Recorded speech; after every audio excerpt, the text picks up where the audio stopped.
नमस्कार एंड जय श्री राम।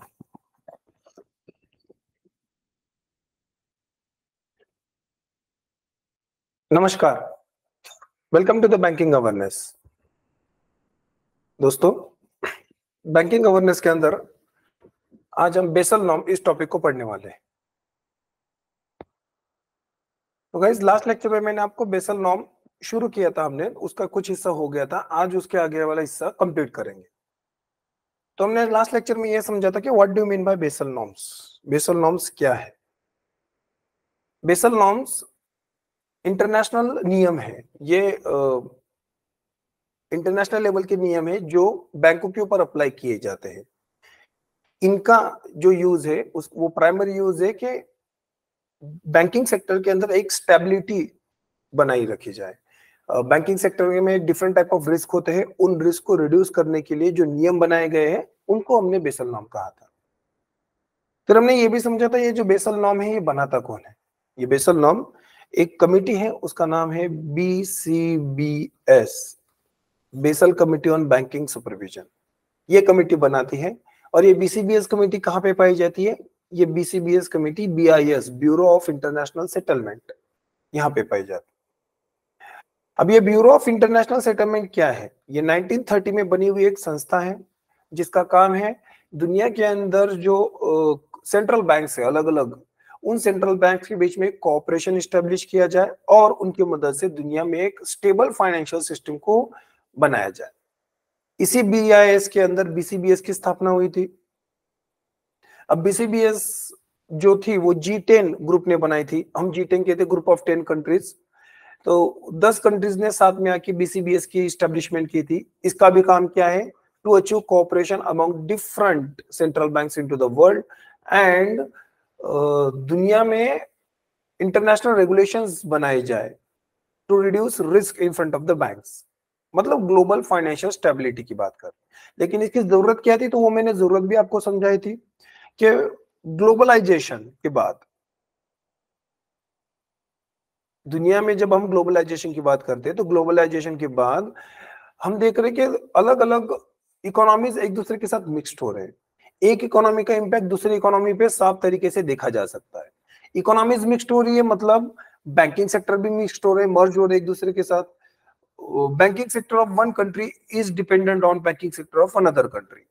इसका एक जीता जागता नमूना मैंने आपको बताया था, एक एग्जांपल बताया था कि 2008 में अमेरिका के अंदर कुछ बैंक्स फेल होती है तो हम देखते हैं कि इंडिया में भी रिसेशन आ गया। Why? Because we live in the global village.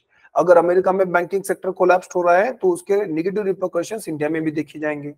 तो जब दुनिया की अलग अलग इकोनॉमीज एक साथ जुड़ गई है, दुनिया के अलग अलग बैंकिंग सेक्टर्स एक दूसरे के साथ जुड़ गए हैं, तब हमें कुछ ऐसे नियमों की जरूरत है जो पूरी दुनिया में एक जैसे अप्लाई हो। कॉमन स्टैंडर्ड चाहिए, हमको कॉमन रेगुलेशंस चाहिए। वो जो कॉमन रेगुलेशंस है वो है बेसल नॉर्म्स। अब इनको बेसल नॉर्म्स क्यों कहते हैं? क्योंकि बेसल एक सिटी का नाम है। It's a city in Switzerland. ये क्या है? स्विट्जरलैंड के अंदर एक शहर है। इस शहर के अंदर BIS का हेडक्वार्टर है, ब्यूरो ऑफ इंटरनेशनल सेटलमेंट, जो 1930 में बना था। और इसी BIS के अंदर BCBS कमेटी को बनाया गया। दैट्स व्हाई BCBS कमेटी द्वारा जो भी नियम बनाए जाते हैं उनको हम बेसल नॉर्म्स कहते हैं। So this was the basics behind Basel norms. BCBS की शुरुआत 10 कंट्रीज के साथ हुई थी, लेकिन आज इसमें 45 कंट्रीज है। India is also member.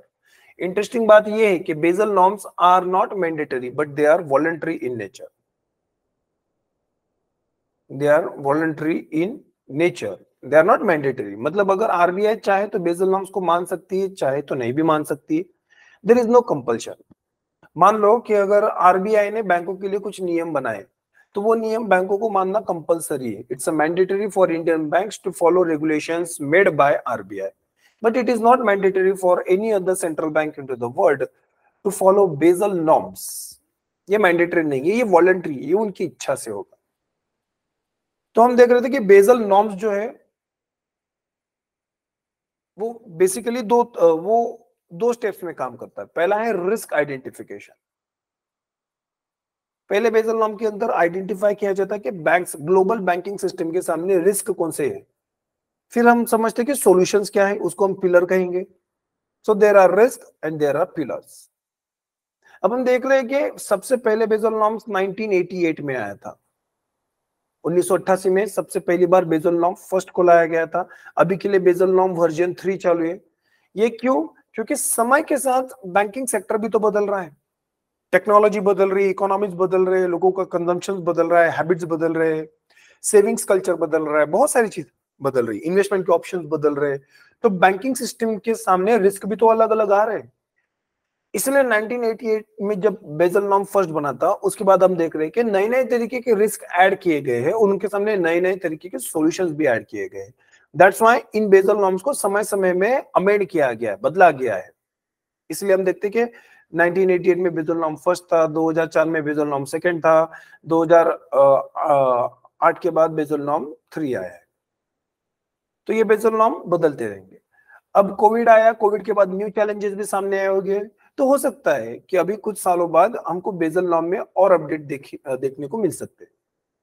So Basel norms, जैसे ही इकोनॉमी बदलेगी उसी तरीके से बेसल नॉर्म भी बदलते जाएंगे, क्योंकि रिस्क भी बदलेंगे। तो ये सारी चीजें हमने लास्ट लेक्चर में देखी थी। हमने लास्ट लेक्चर में देखा था कि बेसल नॉर्म फर्स्ट क्या है। सो हमने ये देखा था कि बेसल नॉर्म फर्स्ट जिस रिस्क के ऊपर फोकस कर रहा है वो है क्रेडिट रिस्क। तो क्रेडिट रिस्क क्या होता है? It is risk associated with the loans. जब बैंक्स लोन्स ऑफर करती है तब अलग अलग लोगों को लोन ऑफर करती है, अलग अलग कैटेगरी के लोग होते हैं। मान लो कभी सरकार को लोन दे दिया, कभी किसी बिजनेस पर्सन को लोन ले दिया, कभी किसी सैलरीड एम्प्लॉयड को लोन दिया, कभी अनएम्प्लॉयड पर्सन को भी लोन मिलता है अलग अलग स्कीमों के जरिए से।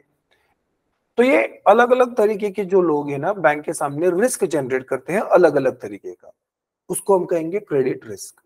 बेसिकली अगर इन द शॉर्ट आपको याद रखना है तो क्रेडिट रिस्क मतलब व्हाट, कि जब बैंक लोगों को कर्जा देती है तब there is a chance that वो जो दिए हुए कर्जे वो वापस नहीं आएंगे, लोग एनपीए हो जाएंगे।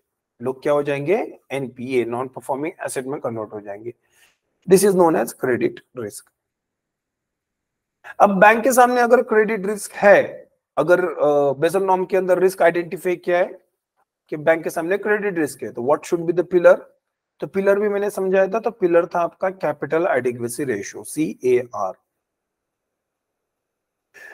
तो बेसल नॉर्म 1 में ये कहा गया है कि बैंक को अपने सामने, मतलब every bank need to identify their risk weighted assets, RWA, और रिस्क वेटेड एसेट को फाइंड आउट करके कैपिटल जनरेट करेंगे। कितना? तो 8%। मान लो कोई बैंक है XYZ, उस XYZ बैंक के सामने 100 करोड़ के रिस्क वेटेड एसेट है। तो 100 करोड़ के रिस्क वेटेड एसेट के सामने बैंक को कैपिटल बिल्ड करना पड़ेगा, तो वो कैपिटल है 8%। मतलब 100 करोड़ का 8% कितना हो गया? 8 crore. So bank need to have maintain extra 8 crore rupees capital. तो ये है आपका CAR, कि जब भी बैंक 100 रुपए का कर्जा देगी तो 100 रुपए के रिस्क वेटेड एसेट के सामने बैंक को 8 रुपीज कैपिटल के फॉर्म में जनरेट करने पड़ेंगे। ये 8 रुपीज क्यों? क्योंकि अगर लॉसेस होंगे तो लॉसेस को कवर करने के लिए कुछ तो पैसा चाहिए ना, तो वो ये यहां से आएगा। तो CAR इज प्रोवाइडिंग इंश्योरेंस और एक तरीके से कवर टू द लॉसेस। फिर मैंने लास्ट लेक्चर में आपको समझाया था कि रिस्क वेटेड एसेट क्या होता है, कि बैंक अलग अलग लोगों को कर्जे देती है। मान लो सरकार को कर्जा दिया बैंक ने, हाँ, कोलैटरल बेस्ड कर्जा दिया, कोलैटरल फ्री कर्जे दिए, अलग अलग तरीके से कर्जे दिए जाते हैं ना। तो सरकार को कर्जा देना, कोलैटरल बेस्ड कर्जे देना, कोलैटरल फ्री कर्जे देना, सारे एक जैसे है क्या? नहीं। अब भारत सरकार की बात करूंगा तो भारत सरकार काफी स्टेबल है, वो डिफॉल्ट नहीं हो सकती है, इसलिए सरकार को कर्जा देना ज्यादा फायदेमंद माना जाता है, क्योंकि सरकार कम रिस्क की है, तो यहाँ पे रिस्क कम से कम होगा। मान लेते 0%, एकदम 0% नहीं होता है लेकिन नियर टू द। फिर कोलैटरल बेस्ड कर्जे होते हैं, जिस तरीके से कोलैटरल यूज को किया जाएगा उस तरीके से रिस्क जनरेट होगा। अगर आप गोल्ड, डायमंड जैसी चीजों का यूज करेंगे तो वहां पे रिस्क कम होगा, लेकिन अगर आप मूवेबल एसेट्स जैसे कि कार, बाइक, इनका यूज करेंगे तो वहां पे रिस्क ज्यादा होगा, बिकॉज कार और bike as a collateral have higher depreciation while gold and other precious metal have lower depreciation. तो कोलेटरल भी बदलेगा तो रिस्क बदल जाएगा, तो यहाँ पे वेरिएबल रिस्क होगा। कोलेटरल फ्री कर्ज के ऊपर ऑलमोस्ट 100% रिस्क होता है, क्योंकि कोलेटरल फ्री कर्जा मतलब किसी भी चीज को आपने गिरवी नहीं रखा है बैंक में। अगर आपने बैंक में किसी चीज को गिरवी नहीं रखा है और आप बैंक से कर्जा ले रहे हो और कर्जा लेके भाग गए, तब बैंक अपना पैसा कैसे वसूल करेगी? There is no scope. फिर कोर्ट के चक्कर लगा, और कोर्ट के चक्कर तो पता है सबको, बॉलीवुड की मूवीज देख लो, बताएंगे आपको तारीख पे तारीख। सो कोलेटरल फ्री कर्जे brings lot more risk for the bank. So ये जो डिफरेंट टाइप ऑफ क्रेडिट्स है, ये डिफरेंट टाइप ऑफ रिस्क लाते हैं, इसको आप कहोगे रिस्क एसेट। ये सारे क्या है? Risk asset. तो ये रिस्क वेटेड एसेट है। इनका वेटेज कैसे निकाला जाता है मैंने लास्ट लेक्चर में आपको समझाया था, please refer the previous lectures. तो ये होता है रिस्क वेटेड एसेट। जितना रिस्क वेटेड एसेट होगा उसके कंपैरिजन में कैपिटल मेंटेन करना पड़ेगा, तो वो क्या है? CAR या फिर CRAR, capital to risk weighted asset ratio. Capital to risk asset ratio, इसी को CAR भी कहते हैं, दोनों एक ही चीज है। और कितना बताएं? 8% बेसल नॉर्म फर्स्ट में। लेकिन ये बेसल नॉर्म फर्स्ट ने कहा था कि मिनिमम 8% रखो, RBI ने क्या कहा? 9% रखो, मतलब हमने +1% ऐड कर दिया इंडिया ने। सो ये सेंट्रल बैंक के पास अधिकार है कि मिनिमम 8% तो रखना है, चाहे तो सेंट्रल बैंक उससे ज्यादा भी रखवा सकती है। तो शेड्यूल कमर्शियल बैंक को जो हमने CAR मेंटेन करने के लिए बोला, वो कितना कहा? 9%। So this is about Basel norm first. Let's move ahead. अब बेसल नॉर्म फर्स्ट के अंदर हमने देखा कि capital to risk weighted asset, ये एक रेशियो है। अब इसके अंदर कैपिटल जो है ना, वो एक इंपॉर्टेंट चीज है, इसको थोड़ा सा डिटेल में समझना काफी जरूरी है। क्यों? क्योंकि बैंक के अंदर जो कैपिटल है वो सारा एक जैसा नहीं होता है, उसके अंदर भी डिफरेंशिएशन होता है। जैसे कि Tier 1 capital and Tier 2 capital, इसी के अंदर हम लिख सकते हैं Tier 1 प्लस Tier 2। ये दो तरीके से कैपिटल होगा। मतलब बैंक के अंदर हम जो कैपिटल जनरली टर्म यूज करते हैं उसको हम डिवाइड कर सकते हैं Tier 1 capital and Tier 2 capital. अब ये क्या होता है Tier 1 और Tier 2 capital? Just give me a second. Okay, अब ये Tier 1 और Tier 2 क्या है?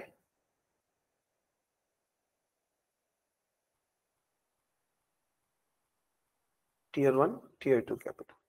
Tier 1 capital refers as bank's core capital and disclose reserves that appear on the bank's financial statement. इसको हम core capital कहते हैं। Why core capital? Because it's more reliable. ये सबसे ज्यादा reliable है। Reliable यानी भरोसेमंद। And जो Tier 2 है इसको supplementary capital कहते हैं। Supplementary capital। और ये कैपिटल होता है, ये लेस रिलायबल होता है। ये कैसे होता है? Less reliable. अब ये मोर रिलायबल, लेस रिलायबल मतलब क्या है? सी, मैं आपको एक सिंपल एनालॉजी दूंगा यहाँ पे। जो Tier 1 की कैपिटल, Tier 1 में जो कैपिटल होता है ना, जनरली ये बैंक के पास पैसा आता है और बैंक के पास ही रह जाता है। लेकिन जो Tier 2 से जो कैपिटल मिलता है ना, वो बैंक कुछ समय के लिए लेती है, लेकिन कुछ समय बाद बैंक को वापस भी करना पड़ता है। मतलब हम ये कह सकते हैं कि Tier 1 के अंदर जो कैपिटल है वो जनरली, वो लार्जली इक्विटी कैपिटल, लार्जली कैसा है? वो इक्विटी। और Tier 2 के अंदर जो लार्ज कैपिटल है वो क्या है? डेट कैपिटल है। वो क्या है? डेट कैपिटल है। डेट यानी कर्जा। डेट का मीनिंग क्या होता है? कर्जा, लोन लेना। इक्विटी मतलब शेयर्स बेच के जो पैसा कमाया जाता है वो, तो ये इक्विटी कैपिटल और ये डेट कैपिटल होता है। सो Tier 1 कैपिटल को इसलिए हम मोर रिलायबल मानते हैं क्योंकि ये पैसा बैंक में आ गया और बैंक में एकदम लॉन्ग समय के लिए रह जाता है, एकदम लॉन्ग टर्म के लिए रह जाता है। लेकिन Tier 2 के अंदर जो पैसा आता है वो इतना ज्यादा समय के लिए नहीं आता है बैंक में। So that's why bank is less reliable on Tier 2 capital compared to the Tier 1 capital. So Tier 1 capital में काफी ज्यादा ताकत होती है, ये बैंक को सस्टेन करने में, बैंक को अलाइव रखने में काफी इंपॉर्टेंट रहता है। और Tier 2 capital comparative to Tier 1 less reliable है, मतलब वो इतना ज्यादा सक्सेसफुल नहीं होता है। ये कुछ कुछ इस तरीके से, वो आप लोगों ने बाहुबली मूवी देखा होगा कभी ना कभी।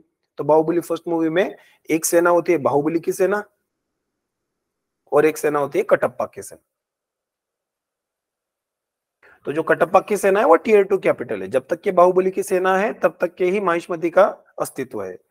जिस दिन बाहुबली की सेना खत्म, कटप्पा कुछ नहीं कर सकता ना, कटप्पा बस नाम के लिए सेना लेके खड़ा है। तो इसलिए कटप्पा की सेना लेस रिलायबल होती है, वो उसी तरीके से लगभग। सो टियर 1 एंड टियर 2 कैपिटल होता है।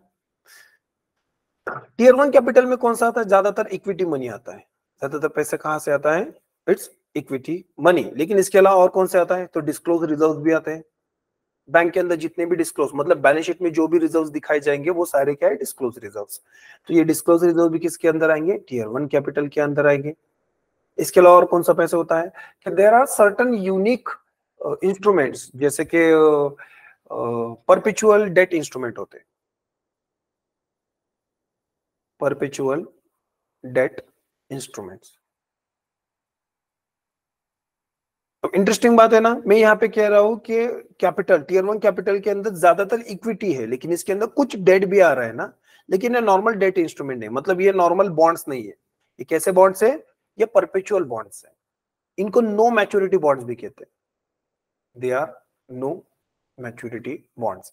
मतलब अगर आपने 10 लाख रुपए इन बॉन्ड्स में इन्वेस्ट किए और बैंक को दिए, तो बैंक कहेगा कि there will be no maturity for this bond, मतलब ये पैसा अनंत समय के लिए बैंक में रहेगा, आपको प्रिंसिपल अमाउंट वापस नहीं मिलेगा। तो प्रिंसिपल अमाउंट नहीं मिलेगा तो आप कर्जा क्यों दे रहे हो? क्योंकि बैंक आपको प्रॉमिस कर रही है लाइफ टाइम, जब तक के बैंक की लाइफ है तब तक के आपको इंटरेस्ट मिलेगा। इसलिए ये ज्यादा समय के लिए पैसा आ गया ना बैंक में, सो दैट्स व्हाई ये ज्यादा भरोसेमंद है। तो ये जो परपेचुअल डेट इंस्ट्रूमेंट्स है, ये भी किसके अंदर आते हैं? टियर 1 कैपिटल के अंदर आते हैं। तो perpetual debt instrument, equity, disclose reserves are part of the tier 1 capital. तो ये होता है आपका tier 1 capital. In the event bank experience significant losses, tier 1 capital provide a cushion that allows it to weather stress, मतलब stress को दूर करना and maintain continuity of operations। तो ये होता है टियर 1 कैपिटल, बाहुबली की सेना। टियर 2 कैपिटल मतलब हमारी कटप्पा की सेना, जो लेस रिलायबल है। It refers to the bank supplementary capital such as undisclosed reserves, unsecured subordinate debts instruments that must have original maturity at least 5 years। मतलब एक कुछ समय के लिए बैंक में पैसा आता है, डेट इंस्ट्रूमेंट्स है ना। अब टियर 1 कैपिटल में भी परपेचुअल डेट इंस्ट्रूमेंट है, लेकिन ये अनंत समय के लिए पैसा आता है। ये हम यहाँ पे सबऑर्डिनेट डेट इंस्ट्रूमेंट की बात करें, पर्टिकुलरली अनसिक्योर्ड, मतलब जहाँ पे किसी भी तरीके के सिक्योरिटी को प्लेस नहीं किया गया। तो ये जो बॉन्ड्स है ना, अगर इन बॉन्ड्स को देके बैंक पैसा कमा रही है तो वो टियर 2 कैपिटल में पैसा आएगा। क्यों? क्योंकि ये कुछ समय के लिए आ रहा है। इसके अंदर कौन सी चीजें आती है? तो इसके अंदर अनडिस्क्लोज रिजर्व्स। बैंक के अंदर बहुत सारे रिजर्व्स ऐसे होते हैं जिनको डिस्क्लोज नहीं किया जाता है। डिस्क्लोज और अनडिस्क्लोज रिजर्व्स मतलब क्या होता है? बैलेंस शीट होती है बैंक की, किसी रिजर्व्स को बैलेंस शीट में दिखाया गया तो वो क्या है? Disclose reserve. जिस रिजर्व को बैलेंस शीट में नहीं दिखाया गया तो वो क्या है? Undisclosed reserve. अभी के लिए आरबीआई ने कहा है कि बैंक के पास अनडिस्क्लोज रिजर्व्स नहीं होने चाहिए। Bank shouldn't maintain undisclosed reserves, whatever reserves bank should maintain should be disclose in balance sheet. अभी आरबीआई इस गाइडलाइंस के तर्ज पे चल रहा है, लेकिन पहले अनडिस्क्लोज रिजर्व्स होते थे तो वो भी किसके अंदर आते थे? आपके टियर 2 कैपिटल में आते थे। उसके अलावा डेट इंस्ट्रूमेंट तो बताया, फिर और होता है प्रोविजंस। बैंक के अंदर जो भी प्रोविजन बनाए जाएंगे वो सारे प्रोविजन कहाँ पे आते हैं? टियर 2 कैपिटल में। अब प्रोविजन क्या है? ये टेम्पररी फंड होता है। ये टेम्पररी फंड होता है which is used to reduce NPA losses. NPA losses को कम करने के लिए ये प्रोविजन बैंक में बनाया जाता है। ये प्रॉफिट का एक हिस्सा होता है, लेकिन जब एनपीए बनते हैं तभी प्रोविजन बनाया जाएगा। तो ये प्रोविजन का पैसा भी आप टियर 2 कैपिटल में रख सकते हो। इस तरीके से हम देख रहे हैं कि tier 1 capital and tier 2 capital, दो कैपिटल बनते हैं। दोनों को मिलकर हम क्या बनाते हैं? Total capital of the bank. It's a total capital of the bank. So tier 1 capital considered as less reliable than tier 1 capital because it is more difficult to accurately calculate and to liquidate. Okay. Again, अगर मैं liquidity की बात करूंगा, liquidity. What do you mean by liquidity? Liquidity means cash or like cash. ऐसी कोई भी चीज जो कैश है या फिर आप जिसको तुरंत कैश में कन्वर्ट कर सकते हो उसको आप लिक्विडिटी कहोगे। जैसे gold is also liquidity, government bond is also liquidity, इसको माना जाता है लिक्विडिटी क्योंकि ये तुरंत कैश में कन्वर्ट हो सकते हैं। So these are known as liquidity. अगर मैं बात करूंगा लिक्विडिटी किसकी ज्यादा है तो tier 1 capital have high liquidity, जबकि tier 2 capital have low liquidity compare to the tier 1। तो इस तरीके से हम देख रहे हैं कि लिक्विडिटी वाइज भी हम टीयर 1 टीयर 2 कैपिटल को डिफरेंशिएट कर सकते हैं। तो this is about total capital of the bank, tier 1 capital and tier 2 capital. एक नटशेल में इसको याद रखना है तो सिंपल इस तरीके से याद रखो कि टीयर 1 कैपिटल में ज्यादा समय के लिए बैंक में पैसा आता है, जबकि टीयर 2 कैपिटल में कंपेयर टू द टीयर 1 कम समय के लिए बैंक में पैसा आता है। टीयर 1 कैपिटल का पैसा कैलकुलेट करने में आसान होता है क्योंकि वो ज्यादातर डिस्क्लोज्ड होता है, मतलब बैलेंस शीट में सारी चीजें लिखी होती है। टीयर 2 कैपिटल का पैसा जो होता है ना कैलकुलेट करने में मुश्किल होता है क्योंकि वो उसमें अनडिस्क्लोज रिजर्व भी आते हैं, बहुत सारी उसके अंदर ऐसी चीजें आते हैं जो बैलेंस शीट में डिस्क्लोज नहीं की गई।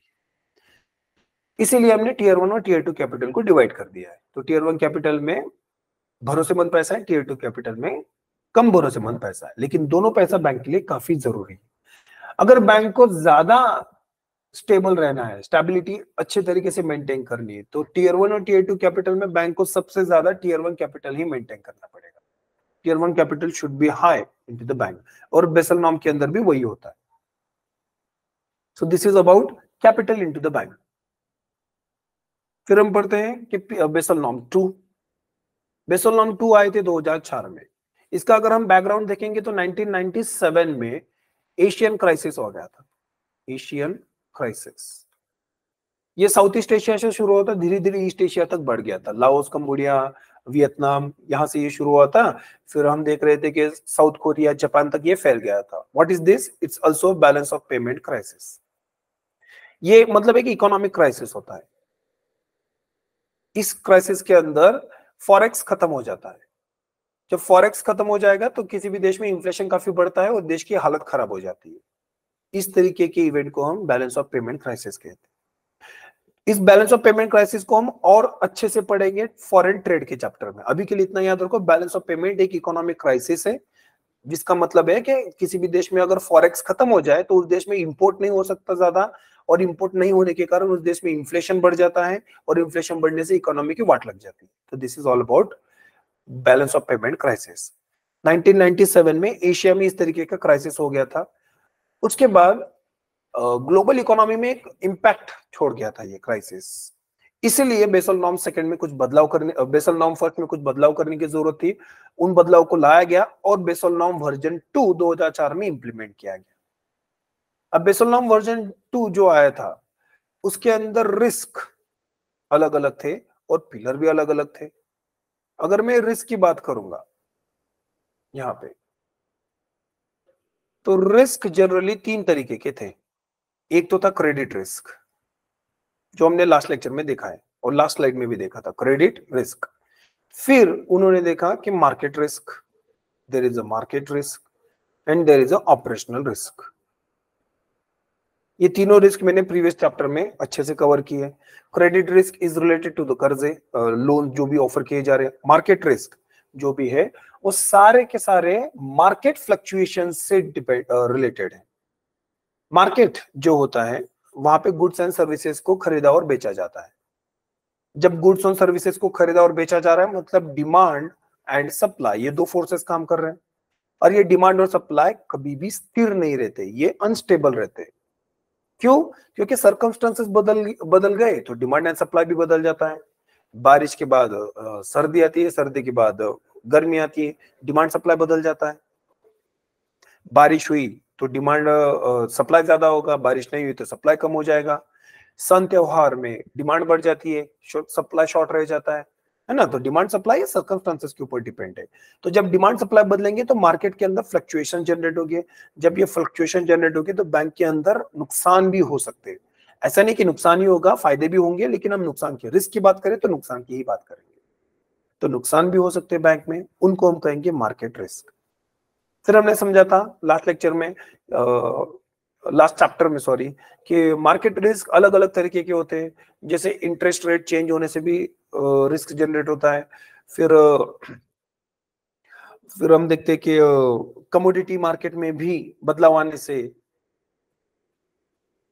बैंक में रिस्क आ सकते हैं। करेंसी मार्केट की बात कर रहा हूं मैं, फिर स्टॉक मार्केट की बात कर रहा हूं।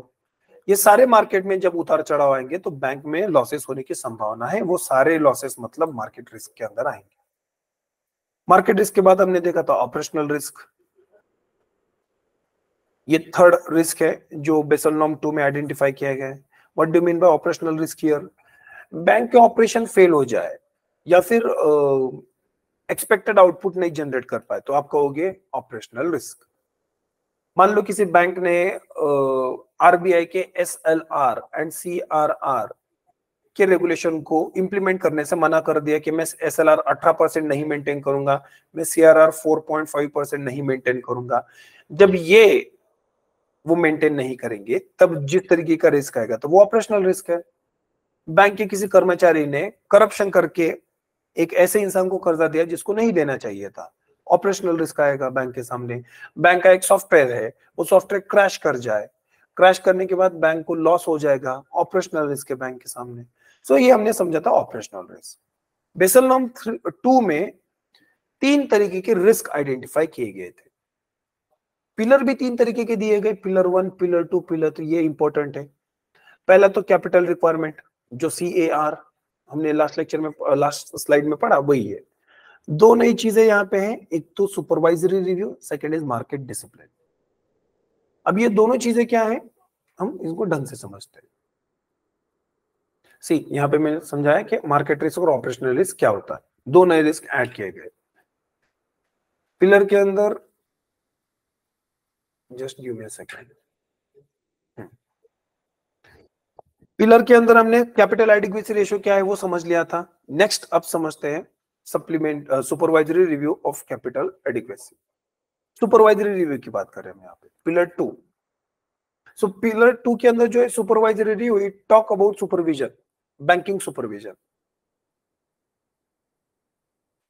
तो बैंकों के ऊपर सुपरवाइज करना मतलब यही है, इसका सार यही है सुपरवाइजरी रिव्यू का। Focus on banks internal process and system. Supervision का मतलब वही है कि काम कैसे चल रहा है, कैसे नहीं चल रहा है, वो देखना। Does the bank have internal capital assessment process? Does the bank have definite capital target? Does the bank comply with the minimum standard disclosures? Does the bank cover the risk ignored under the pillar 1? ये सारे सवालों के जवाब supervisory review में मिलने चाहिए कि bank को जो कैपिटल रिक्वायरमेंट करने के लिए बोला है, क्या वो बैंक कर रही है, क्या वो समय में कर रही है, क्या जितना बताया उतना ही कर रही है, क्या। ये सारे सवालों के जवाब ढूंढना मतलब सुपरवाइजरी रिव्यू। एक तरीके से क्लास के अंदर जो मॉनिटर होता है ना, ये उसी तरीके से काम है कि क्लास के अंदर बोला है कि एक डिसिप्लिन होना चाहिए, तो डिसिप्लिन हो रहा है कि नहीं, इसको मॉनिटर करने के लिए एक मॉनिटर अपॉइंट किया जाता है क्लास के अंदर। उसी तरीके से सुपरवाइजरी रिव्यू काम करता है। तो supervisory review talks about supervision of the banks और एक कैपिटल एडिक्वेसी से रिलेटेड सारे सवालों के आंसर को ढूंढने की कोशिश करता है। Next is market discipline and transparency. Simple, market discipline मतलब क्या कि मान लो आप इन्वेस्टर हो, आप बैंक में इन्वेस्टमेंट करने की कोशिश कर रहे हो और बैंक की सही तस्वीर आपको नहीं दिखाई कि बैंक कितना प्रॉफिट कमा रहा है, कितना नहीं कमा रहा है, बैंक के अंदर कितने एसेट है, कितने लॉसेस है। अगर ये सारी पिक्चर आपको नहीं दिखेगी तो आप अच्छा डिसीजन नहीं ले पाओगे ना कि बैंक के अंदर इन्वेस्टमेंट करना है, नहीं करना है, कितना करना है। जब बैंक आपको ये सारी इंफॉर्मेशन प्रोवाइड करेगी और उस इंफॉर्मेशन के ऊपर आप अपना इन्वेस्टमेंट का डिसीजन ले पाओगे, तब आप कहोगे मार्केट डिसिप्लिन में है। अंडरस्टूड? तो मार्केट डिसिप्लिन के अंदर इंस्टीट्यूशन से रिलेटेड सारी फाइनेंशियल पोजीशंस इन्वेस्टर्स को बता देना चाहिए। तो under it banks were needed to develop and use better risk management techniques in monitoring and managing the risk. Market discipline का मीनिंग क्या है? Market mechanism that reward discipline banks and penalize weak management through primary and secondary market. इसका simple meaning वही है कि जो market discipline है वो मेंटेन किया जाना चाहिए। तो ये होता है बेसल नॉर्म 2। तो बेसल नॉर्म 2 के अंदर हमने 3 तरीके के पिलर देखे। पहला कैपिटल एडिक्वेसी, जहां पे मिनिमम कैपिटल रिक्वायरमेंट रखनी है। दूसरा सुपरवाइजरी रिव्यू, कि जो भी कैपिटल रिक्वायर्ड है उतना बैंक मेंटेन कर रही है कि नहीं कर रही है, जितना बताए उतना मेंटेन कर रही है कि नहीं कर रही है, इन सारी चीजों के ऊपर सुपरवाइज करना। थर्ड इज मार्केट डिसिप्लिन, कि बैंक अपनी सारी पोजीशन, फाइनेंशियल पोजीशंस इन्वेस्टर्स को अच्छे से बताए, सो दैट इन्वेस्टर इन्वेस्टमेंट करे और उस हिसाब से बैंक की स्टेबिलिटी को मेंटेन किया जाए।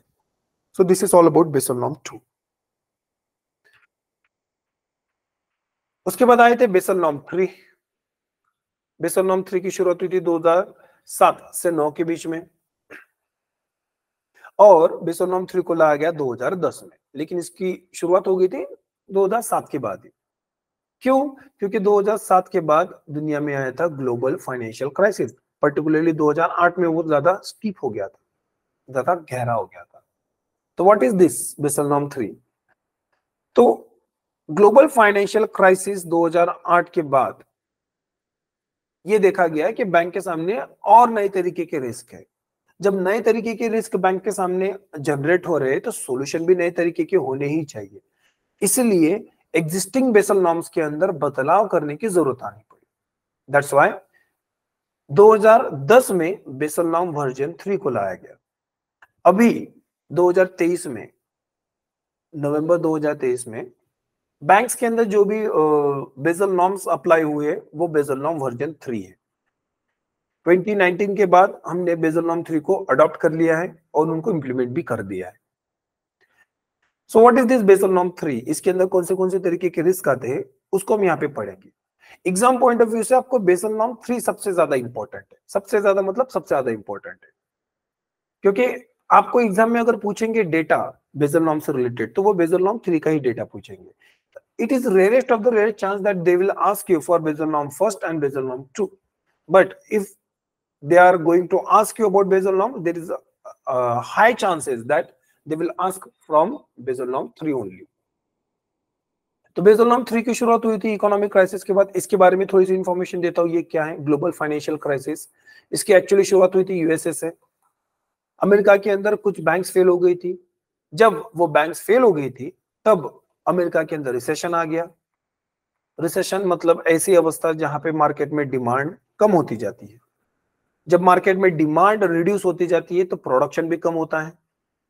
जब प्रोडक्शन कम होता है तब बैंक का प्रॉफिट कम होता है, और प्रॉफिट कम होता है तो बैंक में बेरोजगारी भी बढ़ जाती है वहां पे, क्योंकि अब कंपनी ज्यादा प्रोडक्शन नहीं करेगी, मतलब इकोनॉमिक एक्टिविटी स्लो डाउन हो गई ना, इसलिए रिसेशन को मंदी भी कहते हैं। Recession is also known as mandi. तो ये जो ग्लोबल फाइनेंशियल क्राइसिस है इसकी शुरुआत हुई थी यूएसए से, लेकिन USA is a huge economy, every country is trading with the USA, that's why recession in the USA spread into the global. So global financial crisis revealed several weaknesses in the capital basis of internationally active banks. Definitions of capital varied widely between jurisdictions. ये उसके बारे में थोड़ी सी information है कि उसका impact क्या होगा था। तो ये ग्लोबल फाइनेंशियल क्राइसिस जो जनरेट हुआ अमेरिका से, उसके बाद बेसल नॉर्म्स में बदलाव लाए गए to address the weaknesses. Basel committee on banking supervision published Basel norm 3 in December 2010 with the aim to strengthening the quality of banks capital base, increasing the required level of regulatory capital. In addition, BCBS introduced more stringent disclosure requirements. मतलब basal norms 3 में बैंकों के ऊपर और ज्यादा regulations लाए गए। तो बैंक बेसल नॉर्म 3 के अंदर जो रिस्क आइडेंटिफाई किए गए थे, जस्ट मिनट मैंने मेंशन नहीं किया, सॉरी। बेसल नॉर्म 3 के अंदर जो रिस्क आइडेंटिफाई किए गए थे वो 4 तरीके के risk. There are 4 kind of risk identified during the Basel norms. 3 तो हमने पहले ही आइडेंटिफाई किए। First is credit risk, second is market risk, third is operational risk. जो बेसल नॉर्म 3 में चौथा रिस्क आइडेंटिफाई किया गया उनको हम कहेंगे लिक्विडिटी रिस्क। ये देखा गया था कि अमेरिका के अंदर जो बैंक्स फेल हो गई थी उसके पीछे प्राइमरी रीजन है लिक्विडिटी क्राइसिस। अमेरिकन बैंक्स के पास लिक्विडिटी खत्म हो गई थी। लिक्विडिटी खत्म होने के बाद वो बैंक्स फेल कर गई थी। अभी लिक्विडिटी खत्म क्यों होगी, तो उसके लिए उनकी banking policies and economic policies responsible है, जहां पे उन्होंने ज्यादा से ज्यादा सब प्राइम लोन बांटना शुरू कर दिए थे। सब प्राइम लोन मतलब ऐसे ही है, लो क्वालिटी के लोन होते हैं, लो दर्जा के लोन होते हैं, जहां पे लोन की जो कोलैटरल्स लिए जाते हैं वो लोन से कम वैल्यू के लिए जाते हैं। अगर मैं 10 लाख का लोन ले रहा हूँ, उसके लिए 5 लाख की जमीन गिरवी रख रहा हूँ, तो वो सब प्राइम लोन है। अगर मेरी सैलरी 50,000 की है और मैं 5 करोड़ का लोन ले रहा हूँ बैंक से, तो ये सब प्राइम लोन है। जब ये लोन ज्यादा हो गए, अब यहाँ इनकी भी एक औकात है, औकात के बाहर ये भी कर्जा पे नहीं कर सकते। जब इन्होंने कर्जा रिपे करने से मना कर दिया, तो बैंक के अंदर एनपीए बढ़ गए, लिक्विडिटी क्राइसिस आ गया और आगे जाके बैंक फेल हो गया। सो this is all about 2008 global financial crisis. लेकिन इसके अंदर हमने लिक्विडिटी रिस्क को आइडेंटिफाई किया। So Basel Norm 3 identify 4 kind of risk: credit risk, market risk, operational risk and liquidity risk. तो liquidity risk मतलब ऐसा रिस्क होता है जब जहां पे बैंक में लिक्विडिटी खत्म हो जाती है, bank is running out of their liquidity storage and that's how crisis is generated. तो ये जो लिक्विडिटी रिस्क, सॉरी, ये जो 4 तरीके के रिस्क थे, इनके सामने पिलर्स भी रखे गए। 3 तो कॉमन है, पहले जो बताए थे वो कि कैपिटल एडिक्वेसी रेशियो मेंटेन करना है, सुपरवाइजरी रिव्यूज है, देन मार्केट डिसिप्लिन है, ये तो थे। इसके अलावा और भी चीजें ऐड हो गई, जैसे लेवरेज आ गया, फंडिंग एंड लिक्विडिटी आ गए। इनको भी हम समझे कि ये सारी चीजें क्या है। फर्स्ट कैपिटल, वही चीज है यहाँ पे, कैपिटल रिक्वायरमेंट। बेसल नॉर्म के अंदर जो कैपिटल रिक्वायरमेंट थी वो बढ़ाई दी गई। बेसल नॉर्म फर्स्ट के अंदर हमने देखा था जो 8% थी, बेसल नॉर्म 2 में वो कैपिटल रिक्वायरमेंट कितनी हो गई, 9%। मतलब टीयर 1 टीयर 2 कैपिटल मिलकर 9% होना चाहिए। उसके ऊपर 2.5% का कैपिटल कंजर्वेशन बफर भी मेंटेन करना है। 2.5% का capital conservation buffer, sorry 8%, my mistake. So 8% plus 2.5% का कैपिटल कंजर्वेशन बफर, कुल मिला के 10.5% का CAR मेंटेन करना जरूरी है। 10.5%। बेसल नॉर्म फर्स्ट में कितना था, वो 8%। बेसल नॉर्म 3 में कितना हो गया, वो 10.5%, क्योंकि अब कैपिटल कंजर्वेशन बफर भी ऐड हो गया। इस चीज को थोड़ा सा डिटेल में एक्सप्लेन करता हूं। अब यहाँ पे जो बेसल नॉर्म है ना, यहाँ पे एक प्रॉपर डिफरेंशिएशन कर दिया इन लोगों ने कि टीयर 1 कैपिटल, टीयर 2 कैपिटल, ये सारी चीजें कितनी होनी चाहिए। तो टीयर 1 कैपिटल, इंडिया, अगर मैं इंडिया की बात करूंगा, इन इंडिया में आरबीआई ने जो tier 1 capital, tier 2 capital, capital conservation buffer मतलब टोटल CAR जो मेंटेन करने के लिए बोला है वो 11.5%। टोटल CAR कितने मेंटेन करना है, 11.5%, ये आरबीआई ने कहा है। अब जब हम 11.5% को देखेंगे तो उसके अंदर टीयर 1 कैपिटल जो होगा वो होगा 7%, टीयर 2 कैपिटल होगा वो होगा 2% एंड कैपिटल कंजर्वेशन बफर होगा 2.5%। ये 3 चीज होगी। अब इसके अंदर टीयर 1 कैपिटल मैंने समझा है, it is more reliable capital, tier 2 capital is a less reliable capital. What is capital conservation buffer? So capital conservation buffer मतलब एक तरीके से एडिशनल कैपिटल है, एडिशनल कैपिटल होता है, ये एक्स्ट्रा कैपिटल है जो अब 2.5% की रेंज में बैंक को मेंटेन करना है। तो तीनों मिलकर कितना हो गया आपका, 11.5%। तो right now in November 2023 India में जो कैपिटल एडिक्वेसी रेशियो है वो 11.5% की है, इतना याद रखना है आपको। बेसल नॉर्म में वो एटलीस्ट 10.5% की बोली थी। आपको अगर पूछेंगे तो आरबीआई क्या पूछेंगे कि आरबीआई ने इंडिया में कितना कैपिटल एडिक्वेसी रेशियो को मेंटेन करने के लिए बोला है, तो it is 11.5%। So this is your capital requirement in the Basel norm. So here the capital conservation buffer, it was introduced to ensure that bank have additional layer of capital. वही मैंने जो बोला था कि कैपिटल एडिशनल कैपिटल होता है that can be drawn down when losses are incurred. उसके अलावा और एक तरीके से कैपिटल को बढ़ाया जाता है by using counter cyclical buffer. ठीक है, काउंटर साइक्लिकल बफर क्या होता है, जब बैंक अच्छा परफॉर्म कर रही है, जब वो हाई पीक पे है, तब बैंक का प्रॉफिट ज्यादा है। बैंक को क्या करना है, अपने प्रॉफिट से कुछ पैसा निकालना है in the name of counter cyclical buffer. और ये जो कुछ पैसा बैंक जनरेट करेगी, इस पैसे को बैंक यूज करेगी when bank is at the down slide, जब बैंक बुरा परफॉर्म कर रही है। मतलब अच्छे समय में बैंक कुछ पैसा जमा करके रखेगी in the name of capital conservation, sorry counter cyclical buffer, और उसी पैसे को बुरे समय में यूज करेगी। इससे बैंक की जो हालत है वो सुधर जाएगी। तो ये जो काउंटर साइक्लिकल बफर है ये भी 0 to 2.5% के बीच में होगा और इट इज नॉट मैंडेटरी। तो अगर आरबीआई चाहे तो काउंटर साइक्लिकल बफर को भी अप्लाई कर सकते हैं वहां पे, या फिर ये वॉलंटरी बैंक कर सकते हैं यहाँ पे। तो इस तरीके से बैंक को रिस्क से बचाना है तो बैंक में एक्स्ट्रा कैपिटल जनरेट करके हम रिस्क को बचा सकते हैं। तो ये जो एक्स्ट्रा कैपिटल है वो टीयर 1 कैपिटल होता है, टीयर 2 कैपिटल होता है, काउंटर साइक्लिकल बफर होता है, देन आपका कैपिटल कंजर्वेशन बफर होता है। ये इस तरीके से बैंक में ये पैसा जमा किया जाता है। अभी अगर मैं रिसेंटली आपको एक बात कहूंगा कि आरबीआई की एक नोटिफिकेशन आई है विद द सेम थिंग, इसी से रिलेटेड रिसेंटली आरबीआई ने एक नोटिफिकेशन दी है कि जो भी पर्सनल लोन से कोलैटरल फ्री पर्सनल लोन कैसे कोलैटरल फ्री मतलब अनसिक्योर्ड,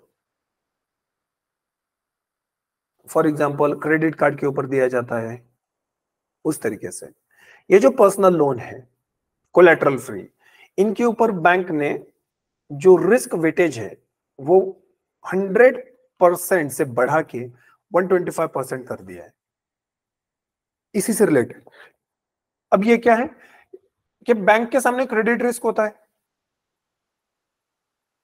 जब बैंक के सामने रिस्क है तो बेसल नॉर्म क्या कहता है कि अगर 100 रुपए बैंक दे रही है कर्जे में तो according to the Basel norm वहां पे 10.5% मतलब 10.5 रुपए बैंक को CAR मेंटेन करना है। 100 रुपए के कर्जे देने के बाद 10.5 रुपए CAR मेंटेन करो, तो ये जो 10.5 रुपए ये 100%, 10.5 रुपए कितना है 100%। इसमें और 25% ऐड कर दो, मतलब 10.5 का 1/4 कितना होता है आपका 2.5 प्लस आपका ये हो जाएगा 1.25 मतलब 2.625। तो 2.625 इतना पैसा और ऐड हो जाएगा, तो 10.5 रुपए में 2.6 ऐड कर दो, आपका कितना था 131। अभी बैंक को 10.5 नहीं तो 13 रुपए से ज्यादा पर्सनल लोन के लिए CAR मेंटेन करना पड़ेगा। सिंपल यहाँ पे क्या मैं बता रहा हूं कि आरबीआई ने कहा है कि अगर वो पर्सनल कोलैटरल बैंक्स अगर पर्सनल कोलैटरल फ्री कर्जे बांट रही है तो बैंक्स को एक्स्ट्रा कैपिटल मेंटेन करना पड़ेगा। Now they have to maintain 125% of the CAR limit. Understood? तो इस तरीके से हम इस चीज को देखते हैं। तो ये चीजें करंट अफेयर में चल रही है कि कोलैटरल फ्री कर्जे से बैंक के सामने रिस्क बढ़ रहे हैं तो बैंक के सामने कैपिटल भी बढ़ना चाहिए। हमने यही समझा है कि higher the risk higher the capital. Next is leverage. What do mean by leverage? तो लेवरेज 3% होना चाहिए, पर लेवरेज तो समझते पहले क्या है। लेवरेज मतलब क्या होता है कि बैंक अपना खुद का फायदा कैसे करेंगे, अपने आप को सिक्योर कैसे रख सकती है। तो एक तरीका है कि बैंक के सामने जो टीयर 1 कैपिटल है उसको देखो कि बैंक में कितना है वो। अगर टीयर 1 कैपिटल ज्यादा है तो बैंक स्टेबल है क्योंकि बाहुबली की सेना है। टीयर 1 कैपिटल कम है तो मतलब बाहुबली की सेना कमजोर है और बैंक को खतरा है। इसलिए टीयर 1 कैपिटल सफिशिएंट क्वांटिटी में होना चाहिए। अब ये सफिशिएंट क्वांटिटी कितनी है तो 3%। टीयर 1 कैपिटल मतलब बैंक के अंदर जितने भी एसेट्स है ना उन सारे एसेट्स का 3% होना चाहिए। It's not about risk weighted asset only, जितने भी एसेट्स है रिस्क हो बिना रिस्क वाले हो सारे एसेट्स का 3% तो भी बैंक में टीयर 1 कैपिटल होना चाहिए। जब सारे बैंक्स का सारे एसेट्स का 3% बैंक में टीयर 1 कैपिटल है तब माना जाएगा बैंक स्टेबल है। The leverage rate is the ratio of bank's tier 1 capital to the average assets. Consolidated asset मतलब सारे assets. Tier 1 capital are those assets that can be easily liquidated if the bank needed capital. Easily liquidated मतलब मैंने कहा था ना high liquidity वाले। ये कैसे हैं? High liquidity वाले। लास्ट लेक्चर में मैंने आपको समझाया, लास्ट स्लाइड में मैंने आपको समझाया था। तो ये हाई लिक्विडिटी वाले हैं, इसलिए टीयर 1 कैपिटल में जितना ज्यादा पैसा होगा उतना बैंक मजबूत होगी, फाइनेंशियल क्राइसिस से वो निपट सकती है। This is all about leverage. Simple है, leverage ratio is the ratio of tier 1 capital to the assets. Only tier 1 ना, इसमें टियर 2 कैपिटल कंजर्वेशन बफर इन चीजों को हम नहीं ऐड करेंगे। Tier 1 capital to the asset is the ratio known as leverage ratio. और ये कितना होना चाहिए? 3%। ये नंबर इंपॉर्टेंट है गाइस, 3% याद रखना है आपको। Leverage ratio in the bank should be 3%। Leverage ratio क्या होता है? It's a ratio of tier 1 capital to the assets of the bank. पढ़ते हैं नेक्स्ट, फंडिंग एंड लिक्विडिटी। तो Basel norm 3 created 2 liquidity ratios, LCR and NSFR. किसी भी bank में हम देखते हैं कि लिक्विडिटी को मेंटेन करने के लिए आरबीआई ने इंडिया में अगर बात करेंगे तो एसएलआर एंड सीआरआर बनाए हैं। इसके अलावा बेसल नॉर्म 3 कहता है कि एलसीआर और एनएसएफआर भी होना चाहिए। क्यों? क्योंकि 2008 में लिक्विडिटी शॉर्टेज हो गया था ना, उसके कारण बैंक्स फेल हो गई थी। तो अभी लिक्विडिटी शॉर्टेज नहीं होना चाहिए, तो पैसा बना के रखो। पहले से ही पैसा बना के रखो मतलब लिक्विडिटी मेंटेन करो। तो लिक्विडिटी मेंटेन करने के लिए दोनों ही तरकीबें हैं। First is LCR, second is NSFR. LCR stands for liquidity coverage ratio. Simple logic बताता हूं मैं आपको। बैंक के अंदर लिक्विडिटी क्या होती है? कैश और कैश जैसी चीज है। जब बैंक के पास ये लिक्विडिटी होगी तभी तो डिपॉजिटर्स का पैसा वापस किया जाएगा ना। मान लो आपने बैंक में 10 लाख रुपए डिपॉजिट कर दिए, 2 साल बाद आपकी मैच्योरिटी पीरियड खत्म होती है, आप अपना डिपॉजिट का पैसा वापस मांगने जाते हो, तब बैंक आपको 10 लाख रुपए प्रिंसिपल प्लस इंटरेस्ट देगी, जो भी होगा वो। लेकिन बैंक के पास अगर लिक्विडिटी ही नहीं है तो बैंक क्या देगी आपको? कुछ नहीं दे सकती। ऐसा तो नहीं कह सकते ना कि भाई मेरे पास ये 11 लाख रुपए की महिंद्रा थार पड़ी है, उसको लेके जाओ। हम क्या टायर बेच के ट्रांजैक्शन करेंगे? नहीं, we need cash, we need liquidity. अगर बैंक के पास ये लिक्विडिटी नहीं है तो बैंक फेल हो सकती है। उस सिचुएशन को हम कहते हैं बैंक रन सिचुएशन। उस सिचुएशन को हम क्या कहते हैं? Bank run. जब बैंक में लिक्विडिटी नहीं है, जब बैंक कहेगी कि हमारे पास कैश नहीं है, आप कल आओ, परसों आओ, मत आओ, जब बैंक इस तरीके से बहाने मारेंगे तो समझ लेना bank is going through bank run. और बैंक रन सिचुएशन मतलब बैंक को, वो हम कहते हैं ना, पतन की शुरुआत है, वो बैंक डूब सकती है बैंक रन सिचुएशन के बाद। तो दैट्स व्हाई इससे बचना है, टू प्रिवेंट दिस, बैंक के पास लिक्विडिटी होनी चाहिए। तो लिक्विडिटी मेंटेन करने के लिए पहला तरीका है लिक्विडिटी कवरेज रेशियो। तो liquidity coverage ratio will require banks to hold buffer, मतलब एक अमाउंट मेंटेन करनी है, हाई क्वालिटी लिक्विड एसेट, इसको कहते हैं HQLA, जैसे कि cash, gold and government security. इसको आप क्या कहोगे? HQLA। तो कैश में, गोल्ड में या फिर गवर्नमेंट सिक्योरिटी के फॉर्म में एक फंड जमा के रखना है बैंक को, to deal with the cash flow encountered. Cash flow encountered मतलब लोगों के डिपॉजिट वापस करना या फिर जिनको पैसा देना उनको पैसे वापस करने के लिए कैश होना। In an acute short term stress scenario specifically specified by the supervisor. Simple कि एक शॉर्ट पीरियड के लिए बैंक के पास एक अमाउंट होनी चाहिए जिसका यूज किया जाएगा लोगों का पैसा वापस करने के लिए। वो क्या है? Liquidity coverage ratio. अब ये शॉर्ट टर्म मतलब कितना शॉर्ट टर्म? तो 30 डेज, 1 महीना। बैंक के पास इतनी लिक्विडिटी होनी चाहिए कि वो नेक्स्ट 1 मंथ के लिए सफिशिएंट रहे। मान लो मई का महीना है, मई के महीने में बैंक से जितना भी कैश फ्लो गया है, जितनी भी बैंक से विड्रॉल हुए या फिर लोगों को पैसे दिए गए, लायबिलिटीज अगर मैं बात करूंगा सो एज टू से, तो वो अगर मान लो 10 लाख रुपए है, तो मई के महीने में 10 लाख रुपए कैश आउटफ्लो हुआ है, तो जून में 1 जून को बैंक क्या करेगी? 10 लाख रुपए ऑलरेडी जमा करके रखेगी, क्योंकि मई महीने में 10 लाख रुपए यूज हुए ना, तो अगले जून के पूरे 30 दिन के लिए कम से कम 10 लाख रुपए लगेंगे। उससे ज्यादा भी लग सकते हैं, लेकिन कम से कम 10 लाख रुपए बैंक जमा करके रखेगी। मतलब मई में अगर 10 लाख रुपए यूज हुए तो जून में कम से कम 10 लाख, मतलब 100% मेंटेन करके रखना है। मई का 10 लाख रुपए, तो उसका 100% कितना हुआ? 10 लाख रुपए का 100% 10 लाख रुपए। तो जून में शुरुआती समय में बैंक 10 लाख रुपए लिक्विड फॉर्म में जमा करके रखेगी, सो दैट अगले 30 दिन के लिए बैंक में टेंशन ना आए। टेंशन मतलब ऐसा भी हो सकता है कि बैंक को 11 लाख रुपए लगे जून में, तो 1 लाख रुपए एक्स्ट्रा तो बैंक मैनेज करने की कोशिश करेगी, लेकिन एटलीस्ट 10 लाख रुपए तो बैंक के पास होने चाहिए। इसको आप कहोगे लिक्विडिटी कवरेज रेशियो। इसको आप क्या कहोगे? लिक्विडिटी कवरेज रेशो, कि अगले 30 दिन में बैंक को कितनी लिक्विडिटी की रिक्वायरमेंट है और बैंक ने कितनी लिक्विडिटी जमा करके रखी है, उन दोनों का रेशो कितना होना चाहिए? 100%। This is all about liquidity coverage ratio. So liquidity coverage ratio मतलब वही है, लिक्विडिटी जितनी भी है तो उस liquidity required upon liquidity, sorry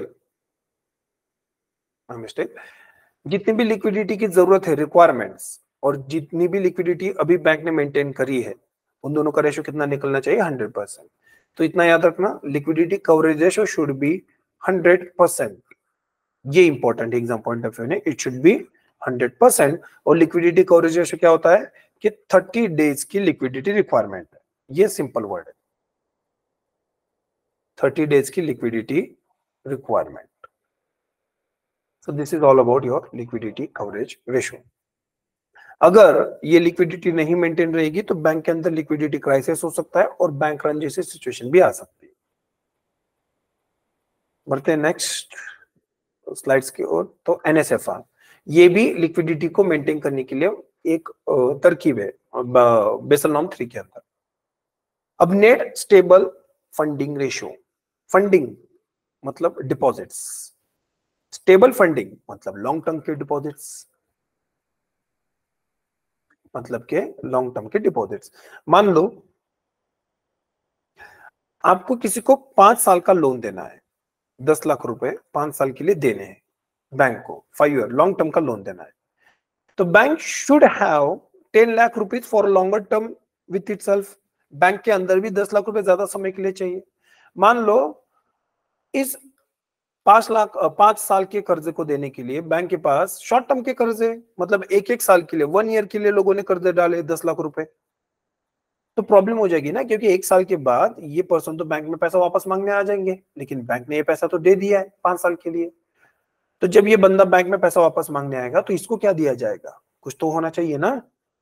for that bank should have stable funding, मतलब ये एक साल की नहीं, ये 5 साल के एग्जाम्पल की बात कर रहा हूं मैं।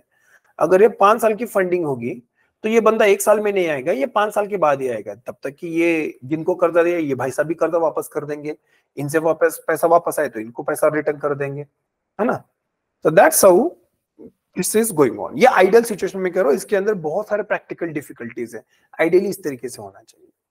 तो स्टेबल फंडिंग मतलब क्या है कि लॉन्ग टर्म की फंडिंग बैंक में होनी चाहिए। अब लॉन्ग टर्म मतलब कितना लॉन्ग टर्म कहेंगे, जैसे हमने प्रीवियस स्लाइड में देखा शॉर्ट टर्म मतलब 30 डेज, तो यहाँ पे लॉन्ग टर्म मतलब 1 ईयर हॉरिजॉन, 1 साल। अगर मैं लिक्विडिटी कवरेज रेशियो और नेट स्टेबल फंडिंग रेशियो की बात करूंगा तो liquidity coverage ratio talks about 30 days liquidity and net stable funding ratio talks about 1 year liquidity. Technical definition ज्यादा कंफ्यूजिंग है, सिंपल याद रखना कि लिक्विडिटी कवरेज रेशियो 30 दिन की लिक्विडिटी मेंटेन करने की बात करता है, जबकि नेट स्टेबल फंडिंग रेशियो 1 साल की लिक्विडिटी मेंटेन करने की बात करता है। लिक्विडिटी कवरेज रेशियो 100% होना चाहिए, तो एनएसएफआर भी कितना होना चाहिए? 100%। दोनों लिक्विडिटी रिक्वायरमेंट्स को सेटिस्फाई करेंगे। लिक्विडिटी कवरेज रेशियो और net stable funding ratio are required to maintain liquidity in banks. Liquidity coverage ratio is asking for 30-day liquidity requirement and NSFR is asking for 1 year liquidity requirement. Liquidity coverage ratio should be maintained at 100% while NSFR is also maintained at 100%. इसी तरीके से हम देखते हैं कि NSFR requirement भी होती है, तो 1 साल की लिक्विडिटी है यहाँ पे, तो ये भी कितना होना चाहिए? 100%। रिक्वायरमेंट इज 100%, 1 ईयर की लिक्विडिटी होती है। So this is all about Basel norm 3। ये जो आरबीआई ने अलग अलग रेट्स बताए हैं, ये जो बेसल नॉर्म 3 के अंदर, ये बेसल नॉर्म 3 के रेट्स है, आरबीआई के रेट्स यहाँ पे, ठीक है। बेसल नॉर्म 3 के अंदर ये अलग अलग चीजें बताई गई है, जैसे कि मिनिमम टीयर 1 कैपिटल 6% होना चाहिए, टीयर 2 कैपिटल 2% होना चाहिए, टोटल मिलके 8%। उसके ऊपर 2.5% का कैपिटल कंजर्वेशन बफर, तो कुल मिला के 10.5%। Liquidity coverage ratio 100%, net stable funding ratio 100% and then leverage ratio 3%। इस तरीके से ये रिक्वायरमेंट्स है, ये बेसल नॉर्म 3 की रिक्वायरमेंट, बेसल 3 की रिक्वायरमेंट्स है। आरबीआई ने क्या कहा है? आरबीआई ने 2013 से फेज मैनर में इसको इंप्लीमेंट करना स्टार्ट किया था, 2019 तक हमने इसको इंप्लीमेंट किया है। आरबीआई ने क्या कहा है कि इंडिया में टोटल कैपिटल एडिक्वेसी 11.5% होनी चाहिए, उसके अंदर मिनिमम टीयर 1 कैपिटल 7% है, टीयर 2 कैपिटल 2% है, and 2.5% is your capital conservation buffer. तो ये आरबीआई का नोटिफिकेशन है, ये उसका स्क्रीनशॉट है आपके पास। So this is all about Basel norm 3।